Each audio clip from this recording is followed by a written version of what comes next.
الحمد لله الذي لم يزل عالما قديرا حيا قيوما سميعا بصيرا، والصلاة والسلام على رسوله أرسله إلى الناس كافة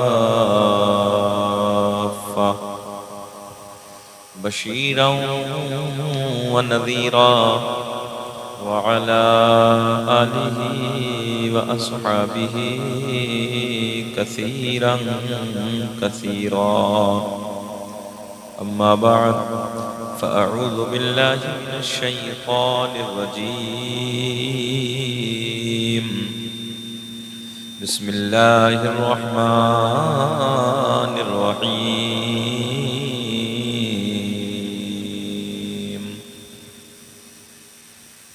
وما هو على الغيب بضنين. صدق الله المولان العظيم، وبلغنا رسوله النبي الأمين المتين المعين الكريم، ونحن على ذلك لمن الشاهدين والشاكرين، والحمد لله رب العالمين.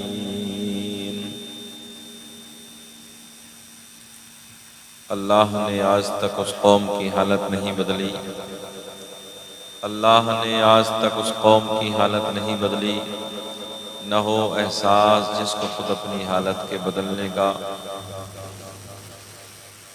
اور محمد کی محبت دین حق کی شرط اول ہے، محمد کی محبت دین حق کی شرط اول ہے. اسی میں ہو اگر خامی تو سب کچھ نامکمل ہے. محترم حضرات،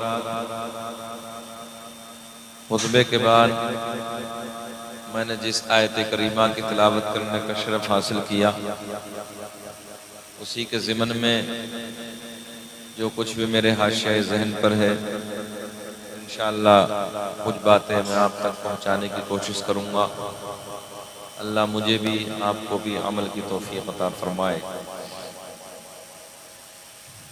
میرے کریم آقا صلی اللہ تعالی علیہ وسلم کے مقدس بارگاہ میں سب سے پہلے اس حدیث پاک کو اپنی نظر کے سامنے رکھ کر کہ جب ایک انسان کسی اپنے گھر کے کونے میں بیٹھ کر یا اللہ کے پاکیزہ گھر مسجد میں بیٹھ کر دعا کرتا ہے کہ رب کریم مجھے وہ اپنے رحم و کرم سے جنت عطا فرما. محترم حضرات، وہ رب کی بارگاہ میں دعا کرتا ہے کہ رب کریم اپنے فضل سے مجھے جنت عطا فرما. گھر کے کونے میں بیٹھ کر یا مسجد میں بیٹھ کر یا کسی بھی کونے میں بیٹھ کر نمازیں ادا کر کر کے وہ اللہ کی بارگاہ میں دعا کرتا ہے، مولا فضل فرما اور اپنے رحم و کرم سے مجھے جنت عطا فرما. تو رب کریم کی بارگاہ میں جنت عطا کرتی ہے کہ مولا یہ تیرا بندہ تجھ سے جنت کی خواہش کرتا ہے، مولا جنت مانگتا ہے، جنت کی طلب ہے، رب کریم اسے جنت عطا کر دے. میں تمامی حضرات سے مؤدبانہ مخلصانہ گزارش کروں گا کہ جنت کو اللہ نے بنایا تو ہمارے نبی کے صدقے میں بنایا. اب جنت کی خواہش رب کی بارگاہ میں آدمی کرتا ہے، مولا جنت عطا فرما، تو جنت اللہ کی بارگاہ میں عرض کرتی، مولا اسے جنت دے دے، مولا اسے جنت عطا فرما.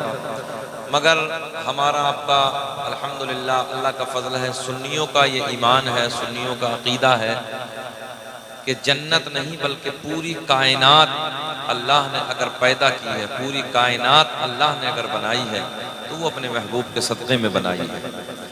اب جس کے صدقے میں بننے والی جو چیز ہے، ایک بندہ کونے میں بیٹھ کے دعا کرتا ہے مولا مجھے جنت عطا فرما، تو وہ رب کی بارگاہ میں عرض کرتی ہے کہ مولا اسے جنت دے دے، مولا اسے جنت دے دے. تیرا بندہ تجھ سے جنت کی طلب کرتا ہے، جنت مانگتا ہے، جنت کی خواہش رکھتا ہے، مولا جنت عطا فرما. یہاں سے ہمیں اور آپ کو ایک ذہن ملتا ہے کہ جب جنت نے اس بات کو سنا تو میرے کریم آقا کی سماعت کا عالم کیا ہوگا، میرے آقا کے سننے کا عالم کیا ہوگا۔ خود میرے کریم آقا صلی اللہ تعالی علیہ وسلم کس محبتوں کے ساتھ ہماری آوازوں کو سنتے ہوں گے اور اپنی امت پر سرکار کیسے کرم فرماتے ہوں گے۔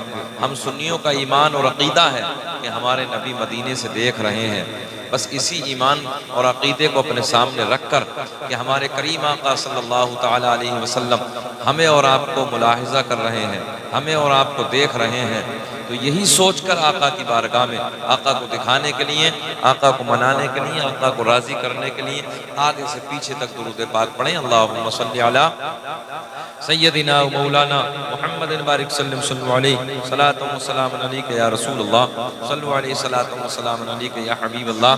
دو تین شعر آپ حضرات حضور مفتی اعظم ہند سنبھل حضور اجمل شاہ رحمۃ اللہ تعالی کے قلم سے نکلے ہوئے میں آپ تک پہنچانے لگا ہوں۔ بہت بڑی ذات ہے، بہت بزرگ، بڑے بزرگ کا کلام ہے، آپ حضرات سماعت کریں۔ اگر ہو بے سرکار سینے میں آئے، اگر ہو بے سرکار سینے میں آئے تو یہ زندگانی قرینے میں آئے، تو یہ زندگانی قرینے میں آئے۔ اور معطر معطر فضا ہر طرف تھی، کہ معطر معطر فضا ہر طرف تھی، نبی کے قدم جب مدینے میں آئے، نبی کے قدم جب مدینے میں آئے تو یہ زندگانی قرینے میں آئے۔ اور نبی نے جب ان کو گلے سے لگایا،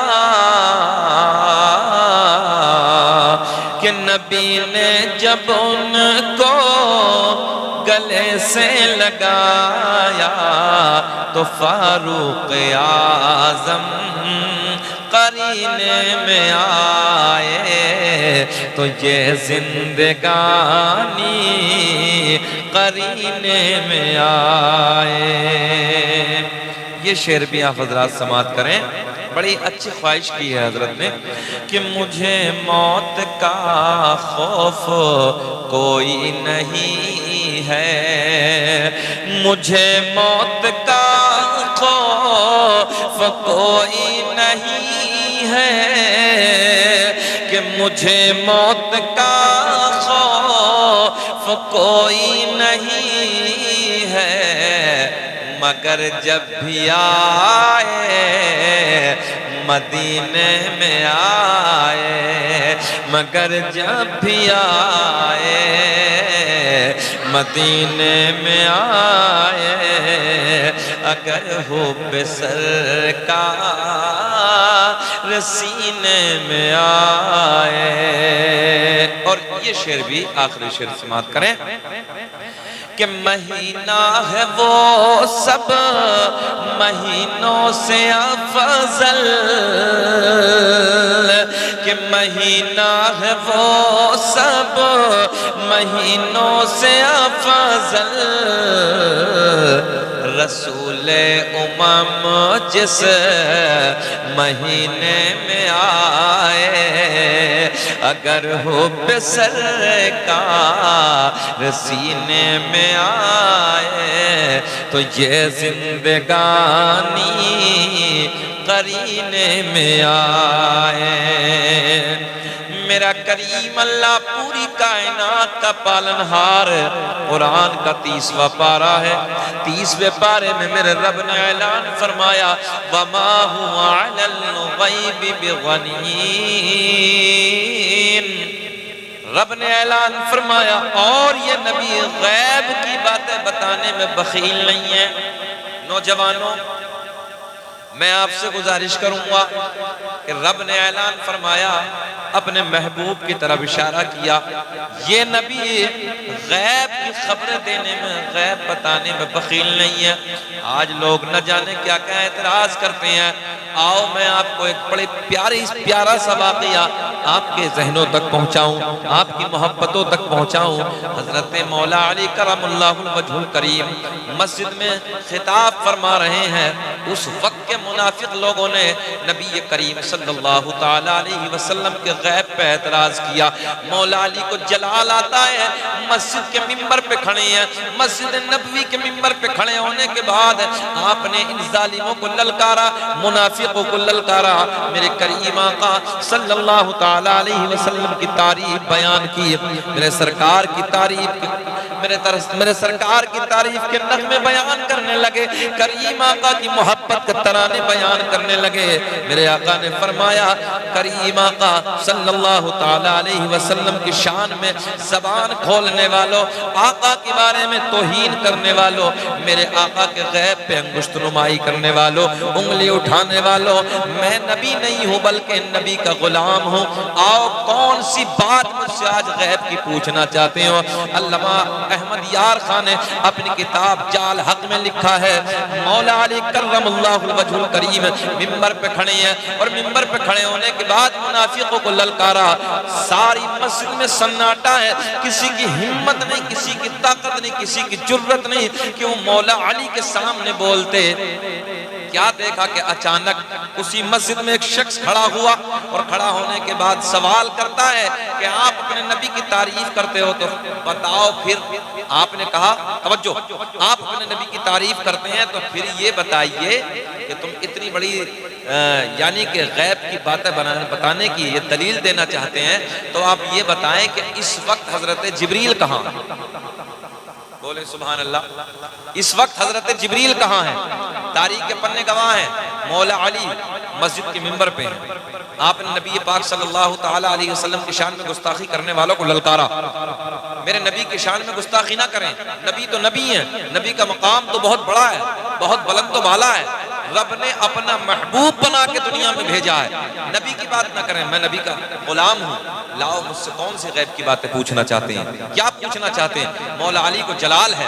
بس کیا دیکھا کہ مسجد میں ایک شخص کھڑا ہوا، بیچ مسجد میں کھڑا ہونے کے بعد سوال کرتا ہے کہ مولا علی آپ نے دعویٰ کیا تو بتائیے کہ اس وقت حضرت جبریل کہاں؟ مولا علی نے پھر اپنی آنکھوں کو بند کیا، اور آنکھوں کو بند کرنے کے بعد کہا کہ نہ ساتوں آسمان میں جبریل ہے، نہ ساتوں زمین کے طبقات میں جبریل ہے۔ پھر کہا، سوال کرنے والے نے پھر کہاں ہے جبریل بتائیے؟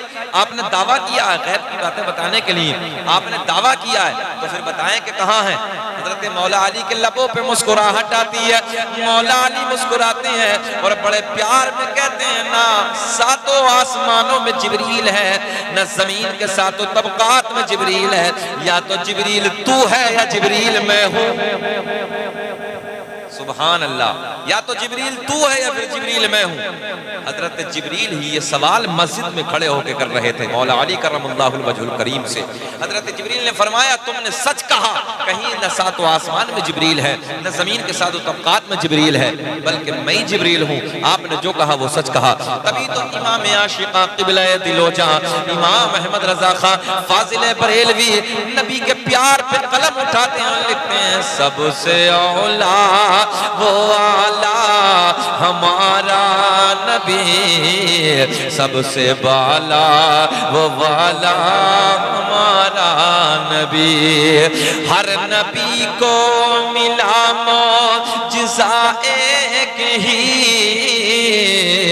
معجزہ بن کے آیا ہمارا نبی۔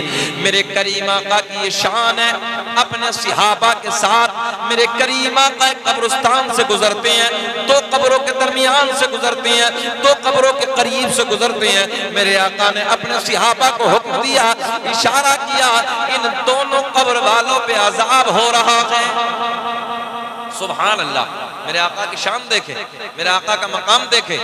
میرے کریم آقا صلی اللہ تعالی علیہ وسلم زہرا کے بابا اپنے غلاموں کے ساتھ ایک قبرستان سے گزرے، تو قبروں کی طرف آقا نے اشارہ فرمایا۔ بخاری شریف کی حدیث ہے، میرے کریم آقا نے دونوں قبروں کی طرف اشارہ فرماتے ہوئے ارشاد فرمایا ان دونوں قبر والوں پہ عذاب ہو رہا ہے۔ اب مسلمانوں یہ بتائیے کہ ہے کوئی دنیا میں مائی کا لال جو قبرستان سے گزر کے یہ بتا دے کہ فلاں قبر میں عذاب ہے یا فلاں قبر میں جنت کی ہوائیں آ رہی ہیں؟ پوری دنیا میں کوئی نہیں بتا سکتا۔ اللہ نے یہ پاور، اللہ نے یہ مقام، اللہ نے یہ عزتیں اگر دی ہیں تو اپنے محبوب کو عطا کی ہے۔ حسنین کے نانا کو اللہ نے یہ پاور عطا کی ہے۔ میرے کریم آقا صلی اللہ تعالی علیہ وسلم نے یہ بھی فرمایا قبروں پہ عذاب تو ہو رہا ہے، اور آقا نے یہ بھی فرمایا یہ کسی کبیرہ گناہ کی وجہ سے نہیں ہو رہا۔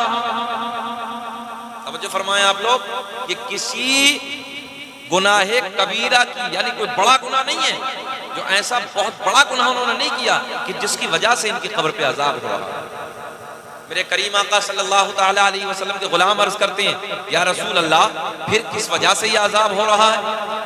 آقا نے فرمایا اشارہ، آقا نے فرمایا یہ قبر والا چغلی کھاتا تھا، چغل خور تھا، چغلی کرتا تھا، اور آقا نے دوسری قبر کی طرف اشارہ کیا یہ قبر والا پیشاب کی چھینٹوں سے نہیں بچتا تھا۔ اللہ، میرے آقا کی شان ملاحظہ کریں، آقا کا مقام دیکھیں۔ آقا نے یہ بھی بتا دیا کہ ان قبروں پہ عذاب ہو رہا ہے، اور آقا نے یہ بھی بتا دیا یہ کس وجہ سے ہو رہا ہے۔ قربان جاؤ مسلمانوں، لوگ کہتے ہیں کہ نبی کو دیوار کے پیچھے کی خبر نہیں، نبی ہمارے جیسے ہیں۔ میرے کریم آقا کی شان دیکھیے، آقا نے یہ بھی بتایا کہ ان قبروں پہ عذاب ہو رہا ہے، اور آقا نے یہ بھی بتایا وجہ عذاب، یعنی کس وجہ سے یہ عذاب ہو رہا ہے، وجہ کیا ہے۔ آقا نے فرمایا اس قبر والے کہ جو عذاب کا سبب ہے یہ چغل خور تھا، چغلی کھاتا تھا، اور یہ دوسرا پیشاب کی چھینٹوں سے نہیں بچتا تھا۔ میرے آقا نے حکم دیا تو یا تو خجور کی یا ببول کی شاخ کو توڑا، اور اس شاخ کے دو ٹکڑے کرنے کے بعد آقا نے ایک شاخ کو، آدھی شاخ کو ایک قبر پہ گاڑ دیا، آدھی شاخ کو ایک قبر پہ گاڑ دیا، اور آقا نے فرمایا جب تک یہ دونوں تر رہیں گی، جب تک یہ دونوں ہری رہیں گی، اللہ کے فضل و کرم سے ان کی تسبیح کی وجہ سے ان کے عذاب میں کمی کر دی جائے گی۔ یہاں سے ایک دلیل یہ بھی ملتی ہے کہ ہم اور آپ، اللہ کا فضل ہے کہ ہم اہل سنت والجماعت سے تعلق رکھتے ہیں۔ ہم مزاروں پہ، قبروں پہ جو پھول چڑھاتے ہیں وہاں سے ہمیں ایک دلیل یہ بھی ملتی ہے کہ آقا کریم صلی اللہ تعالی علیہ وسلم نے ہری شاخ کو توڑ پر قبر پہ لگا دیا، دوسری قبر پہ آدھی شاخ کو لگا دیا۔ تو یہاں سے پتا چلا کہ قبروں پہ پھول ڈالنے سے جب تک وہ پھول ہرے رہتے ہیں عذاب میں کمی ہوتی رہتی ہے۔ میرے کریم آقا صلی اللہ تعالی علیہ وسلم کے بارے میں تبھی تو اللہ کا قرآن اعلان فرماتا ہے وَمَا هُوَ عَلَى الْغَيْبِ بِضَنِينٍ، اور یہ نبی غیب کی خبریں دینے میں بخیل نہیں ہے، غیب کی باتیں بتانے میں بخیل نہیں ہے۔ لہذا سنیوں، اے مسلمانوں، اپنے نبی سے پیار کرو، اپنے نبی سے محبت کرو۔ اللہ کا احسان ہے کہ اگر نبی نہ ہوتے تو ہمیں قرآن نہ ملتا، نبی نہ ہوتے ہمیں ایمان نہ ملتا، اور حد تو یہ ہے رب نے اعلان فرمایا اگر میں اپنے محبوب کو نہ بھیجتا تو اپنی ربوبیت کا بھی اظہار نہ کرتا، اپنے رب ہونے کا اظہار بھی نہ کرتا۔ پتا چلا کہ دنیا رسول پاک کی عقبا رسول کا، کہ دنیا رسول پاک کی عقبا رسول کا، اور یہ ساری کائنات ہے صدقہ رسول کا۔